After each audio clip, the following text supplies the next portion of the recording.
Hello বন্ধুরা, দেখুন বাবা আজকে এই বড় মাছটা নিয়ে এসছে। এই বড় মাছের আজকে ঝোল হবে, একটু পরে আবার দেখাচ্ছি। দেখুন মা ওই যে নিচে মাছ ছাড়াচ্ছে, আর তানিয়ে দি উপর থেকে দেখছে। তানিয়ে দি কি বলছে, হাই বলছে সবাইকে। আর মাছ এদিকে বড় মাছ ছাড়াচ্ছে, আমি তো দেখালামই তখন মাছটা। শিম সিদ্ধ হচ্ছে, এরপরে শিম ভাজা হবে, আর এদিকে আলু মাখা হচ্ছে, পেঁয়াজ দেওয়া হবে, পেঁয়াজ কুচানো আছে, পেঁয়াজ আর কাঁচা লঙ্কা আর কাঁচা তেল দিয়ে আলুটা মাখা ভাজাটা হয়ে গেছে। দেখুন মাছের মাথা দুটো ভাজা হচ্ছে, এই মাছের মাথা দুটো দেওয়া হবে বাঁধাকপির তরকারিতে। দেখুন মিক্সিতে পেস্ট হবে, ধনে পাতা, চাটনি। কড়াইতে একদম মাছ ভাজা হচ্ছে। আজকে একটা নতুন মেম্বার মাছ ভাজছে, দেখুন সুন্দর মাছ ভাজতে। এই যে মশলা কষা হচ্ছে মাছের ঝোলের জন্য, আর এইদিকে বাঁধাকপির তরকারি বসে গেছে। তেলে দেওয়া হয়েছে পেঁয়াজ কুচি আর চিনি দেওয়া হলো। এবারে মশলাটা কষা হবে।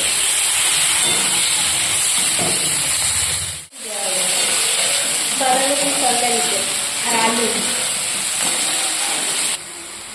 মশলা দেওয়া হচ্ছে।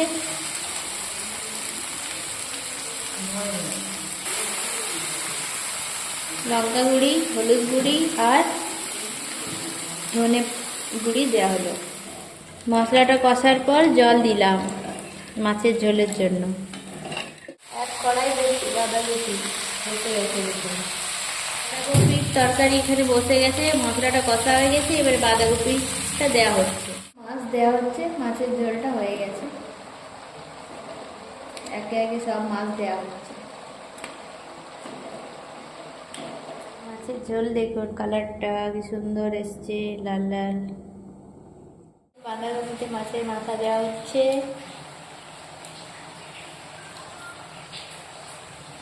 ধনে পাতাটা ছড়িয়ে দেওয়া হলো।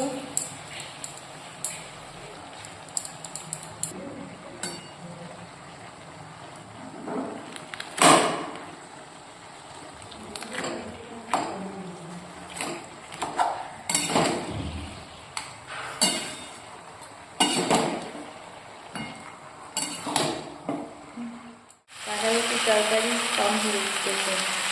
হ্যালো বন্ধুরা, দেখুন আমাদের বাড়িতে আজকে এসছে তানিয়া দি। সকালেই দেখালাম, ওপর থেকে দেখিয়েছি তানিয়া আর দি। বন্ধুরা দেখো, আমার যখনই ভালো খাবার খেতে মন যায় মার বাড়িতে চলে আসি। মাইমা আমাকে এরকমই সাজিয়ে গুছিয়ে খেতে দেয়। বন্ধুরা, মাইমার হাতের চিকেনের রেসিপি তো দেখেছো। ছোটোর থেকে আমাদের সবার ভাগ্নে ভাগ্নিদের ছোট মাইমার হাতের মাংসর ঝোল এত ভালো লাগে, দারুণ করে লাল লাল করে। কিন্তু আজ আমাদের মাছ হয়েছে, মাছও খুব সুন্দর করে। আর শীতে মাঝে মাঝে পাতলা পাতলা মাছের ঝোল ভাল লাগে, তার সাথে বাঁধাকপি, মাছ ভাজা, শিম ভাজা, এটা চাটনি, ধনে পাতার, এটা আলু সেদ্ধ, এটা জানি না কি, খেয়ে দেখতে হবে। মাছের তেল ভাজা না, হ্যাঁ এটা স্পেশাল, বিশাল গন্ধ উঠেছিল বন্ধুরা। তো আমরা এবার খেতে বসলাম। তোমরা ভিডিওগুলো শেয়ার করবে, লাইক করবে, সাবস্ক্রাইব করবে, ঠিক আছে? আমি খেতে বসে গেছি, আর তানিয়া দিও এখানে বসে গেছে। তানিয়া দি এখনো স্টার্ট করেনি, কিন্তু আমি স্টার্ট করে দিয়েছি। খেতেই বসে গেছি, এখানে মাও বসে গেছে খেতে।